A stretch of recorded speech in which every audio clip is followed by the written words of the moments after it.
త్రయంబకేశ్వర జ్యోతిర్లింగం భారతదేశంలో ఉన్న ద్వాదశ జ్యోతిర్లింగాలలో ఒకటైన ఈ లింగం మహారాష్ట్రలోని నాసిక్కి 28 కిలోమీటర్ల దూరంలో బ్రహ్మగిరి పర్వతం వద్ద స్వయంభుగా వెలిసింది. గోదావరి నదిని భూమిపైకి తీసుకురావడానికి ఘోర తపస్సు చేసిన గౌతమి మహర్షికి ప్రసన్నుడై స్వామివారే స్వయంభుగా ఇక్కడ వెలిశారు. శివుని భక్తులు ఒక్కసారి ఈ ప్రదేశంలోకి అడుగు పెట్టారంటే చాలు, సాక్షాత్తు ఆ భూలోక స్వర్గంలోకి వచ్చిన అనుభూతి కలుగుతుంది.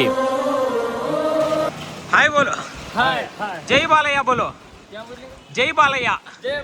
నమస్తే మామ. మా 5 రోజుల షిరిడి యాత్రలో ఇవాళ 2వ రోజు. ఉదయాన్నే పంచవతి ఆలయాల దర్శనం అయిపోయిన తర్వాత మధ్యాహ్నంగా ఈ త్రయంబకేశ్వర జ్యోతిర్లింగాన్ని దగ్గరకైతే చేరుకున్నాము. నాసిక్ నుంచి 29 కిలోమీటర్ల దూరంలో బ్రహ్మగిరి పర్వతం అని చుట్టూ కొండలే ఉంటాయండి. మొత్తం జలపాతాలతో నిజంగా లొకేషన్ మాత్రం అద్దిరిపోతుంది. సరిగ్గా ఇదే ప్రదేశంలో బ్రహ్మ, విష్ణువు, మహేశ్వరు ముగ్గురు కలిసిన త్రిమూర్తుల లింగం ఈ ప్రదేశంలోనే ఉద్భవించింది. భారతదేశంలో ఉన్న ద్వాదశ జ్యోతిర్లింగాలలో ఇప్పటి వరకు మీరు ఎన్ని జ్యోతిర్లింగాలు దర్శించారో తప్పకుండా కామెంట్ చేయండి. మహారాష్ట్రలో నేను సందర్శించిన ఆలయాలలో కాస్త క్లీన్ అండ్ నీట్ గా ఉన్నది ఈ ఆలయం ఒక్కటి మాత్రమే అని అనిపించింది. లోపలికి వెళ్ళగానే చాలా పెద్ద క్యూ లైన్ అయితే ఉన్నిందండి. మా దర్శనానికి దాదాపు 1 గంట టైం అయితే పట్టింది. బయట ఫుల్ గా వర్షాలు పడుతుండడంతో చాలా మంది ఇక్కడ రెయిన్ కోట్లు కూడా అలానే వేసుకొని వస్తున్నారు, మీరు చూడొచ్చు.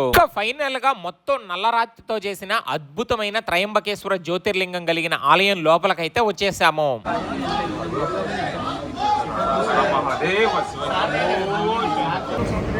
2 ही मेंबर बैठे, 1 मीटर 4 लोग बैठते हैं तो 2 मिनट लेना पड़ेगा, 2 जगह पे बैठना पड़ेगा।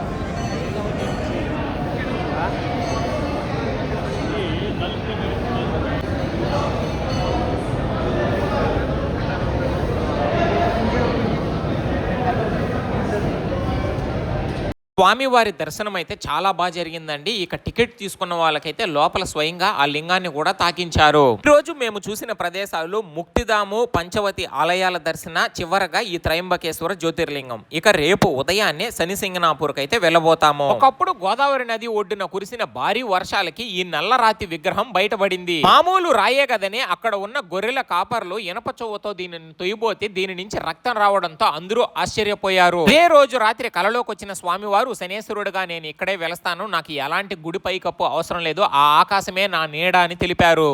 భారతదేశంలో గుడి పైకప్పు లేని అతిపెద్ద ఆలయం ఇదొక్కటేనండి. ఓన్లీ గుడి మాత్రమే కాదు, ఈ ఊర్లో నివసించే వాళ్ళందరి ఇళ్లకు కూడా అస్సలు తలుపులుండవు. ప్రతి ఒక్కరిని కూడా సాక్షాత్తు ఆ శనేశ్వరుడే రక్షిస్తుంటారని అందరూ బలంగా నమ్ముతుంటారు. ఇలా ఎవరికన్నా ఏలినాటి శని ఉంటే గనక ఒక్కసారి ఇక్కడికి వచ్చి శనివారం రోజు స్వామివారికి తైలాభిషేకం చేయండి, ఎలాంటి శని ఉన్నా వదిలిపోవాల్సిందే. ఇక అద్భుతమైన స్వామివారి దర్శనం అయిపోయిన తర్వాత ఆ పక్కనే ఉన్న నవగ్రహాల ఆలయాన్ని కూడా 9 సార్లు చుట్టేశాను.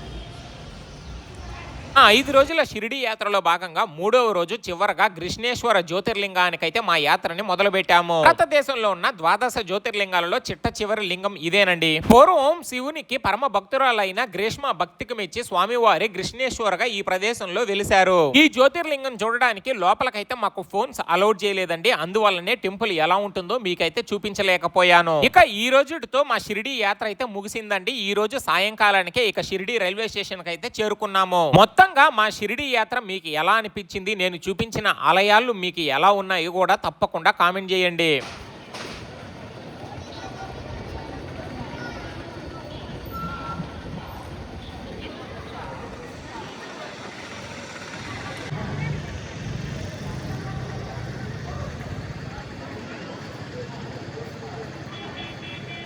ఎంత ఇయ్యాలా? 20 బాయ్.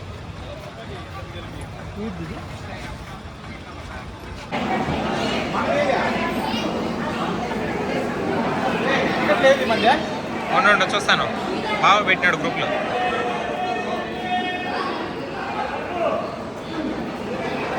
బుక్ చేసుకున్న ట్రైన్ సాయినగర్ షిరిడి నుంచి విశాఖపట్నం అయితే వెళ్తుందండి. మేము దారి మధ్యలో విజయవాడలో అయితే దిగుతాము. విజయవాడలో దుర్గమ్మ దర్శనం చూసుకొని ఆ రోజు రాత్రి మళ్ళీ ట్రైన్ ఎక్కితే రేపు ఉదయాన్నే మేము సూలూరుపేటకు అయితే చేరుకుంటాము. విజయవాడలో దిగగానే రైల్వే స్టేషన్ లో ఉన్న ఏసీ లాంజ్ లో నీట్ గా ఫ్రెష్ అప్ అయిపోయి ఆ తర్వాత దుర్గమ్మ దర్శనానికి అయితే వెళ్ళిపోయామండి. చాలా అద్భుతంగా జరిగింది. ఆ తర్వాత సాయంకాలం 6 గంటలకే గంగాహారతి కూడా చూసేసుకున్నాము. ఫైనల్ గా రాత్రి 8:30కి మా ట్రైన్ అయితే వచ్చేసిందండి. సూలూరుపేటలో ఉదయాన్నే 3 గంటలకంతా దిగేసాము.